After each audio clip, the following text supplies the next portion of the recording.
आखिर क्यों किया था श्री राम ने माता सीता का त्याग? जाने माता सीता की निंदा करने वाले धोबी के पूर्व जन्म की कथा।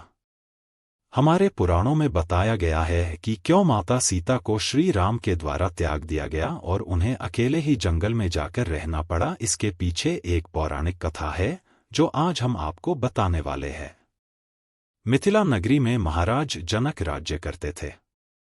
उनका नाम था सीरध्वज। एक बार वे यज्ञ के लिए पृथ्वी जोत रहे थे। उस समय फाल से बनी गहरी रेखा द्वारा एक कुमारी कन्या का प्रादुर्भाव हुआ। रति से भी सुंदर कन्या को देखकर राजा को बड़ी प्रसन्नता हुई और उन्होंने उस कन्या का नाम सीता रख दिया। एक दिन की बात है, जब सीता अपनी सखियों के साथ बाढ़ में खेल रही थी, उसी वक्त उन्हें वहां एक शुक पक्षी का जोड़ा दिखा जो कि एक पर्वत चोटी पर बैठा एक राजा और रानी का किस्सा सुना रहा था। और वो किस्सा भगवान श्री राम और मां सीता के जीवन का था। वो दोनों शुक के जोड़े आपस में बात कर रहे थे कि पृथ्वी पर एक विख्यात राजा होंगे जिनका नाम राम होगा। वो बहुत सुंदर होंगे। उनकी एक बहुत खूबसूरत महारानी होंगी जिनका नाम सीता होगा। वो दोनों शुक के जोड़ा श्री राम जानकी की महिमा का वर्णन कर रहे था। जब मां सीता ने उनकी बातें सुनी और उन्हें ऐसा लगा कि ये दोनों पक्षी तो उन्हीं के जीवन के बारे में बातें कर रहे हैं और मानव स्वभाववश अपने भविष्य से जुड़ी बातें जानने की इच्छा सीता के मन में जग गई। इसीलिए उन्होंने अपनी सखियों से कहा कि उस पक्षी जोड़े को पकड़कर मेरे पास ले आओ। तब मां सीता की सखियां उस पर्वत के पास गईं और पक्षी के जोड़े को पकड़ लाईं। सीता जी ने उस पक्षी जोड़े से कहा, तुम दोनों बहुत सुंदर और प्यारे हो, डरो नहीं। ये बताओ तुम कौन हो और कहाँ से आए हो? जिनकी तुम बात कर रहे हो वो राम और सीता कौन हैं और तुम दोनों को उनके बारे में इतनी सारी जानकारी कैसे मिली? मां सीता व्याकुलतावश उन दोनों से पूछने लगी। माता सीता के ऐसा पूछने पर उन दोनों पक्षी के जोड़े ने उन्हें बताया कि वाल्मीकि नाम के एक बहुत बड़े महर्षि हैं।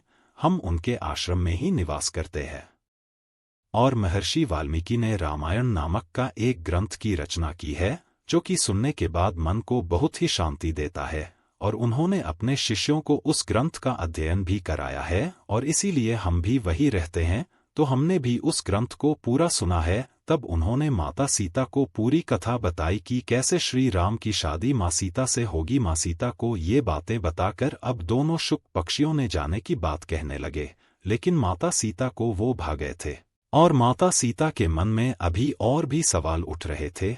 इसीलिए उन्होंने उन पक्षियों से और सवाल किए और श्री राम के बारे में और अधिक जानना चाहा। उनके इस तरह से उत्सुकता को देखकर वो शुकी समझ गई कि यह स्त्री स्वयं सीता है। उन्हें पहचान कर वह प्रेम पूर्वक श्री रामचंद्र के बारे में बताने लगी। उसने श्री रामचंद्र का बहुत खूबसूरत वर्णन किया और फिर उनसे पूछा कि हे देवी, तुम कौन हो? पक्षियों की बातें सुनने के बाद सीता जी ने अपने बारे में बताया और कहा कि मैं राजा जनक की पुत्री जानकी हूँ। लेकिन उन्होंने उन पक्षियों से कहा, अब जब तक स्वयं श्री राम आकर मेरा वरण नहीं करते तब तक मैं तुम दोनों को यहाँ से नहीं जाने दूंगी।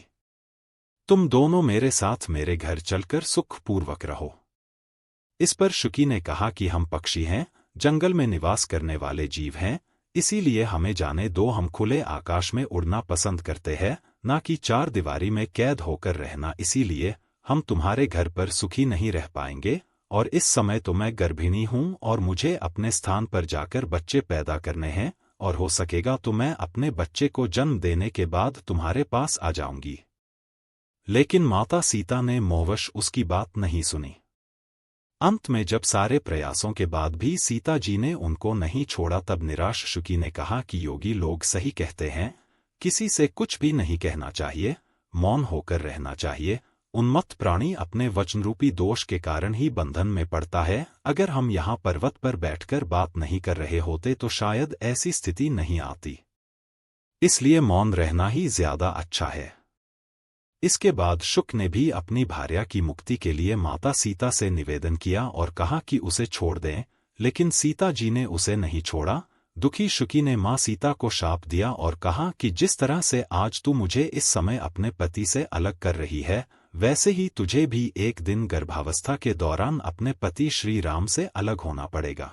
इतना कहकर पति वियोग में उस शुकी ने प्राण त्याग दिए। भार्या की मृत्यु हो जाने पर पक्षी शोक से आतुर होकर बोला, मैं मनुष्यों से भरी श्री राम की नगरी अयोध्या में जन्म लूंगा तथा मेरे ही वाक्य से तुम हे पति के वियोग का भारी दुख उठाना पड़ेगा। और उसकी बात सच हुई और इस कारण ही उस शुक को धोबी योनि में जन्म लेना पड़ा। उसी धोबी के वचनों के कारण ही माँ सीता का पति से विछोह हुआ और वे अपने पति श्री राम से दूर हो गई और वे वन में गईं।